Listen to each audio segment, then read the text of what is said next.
أنزل من السماء ماء فسالت أودية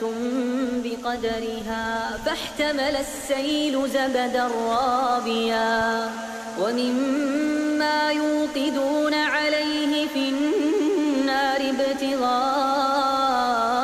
حلية أو متاع زبد مثله كذلك يضرب الله الحق والباطل فأما الزبد فيذهب جفاء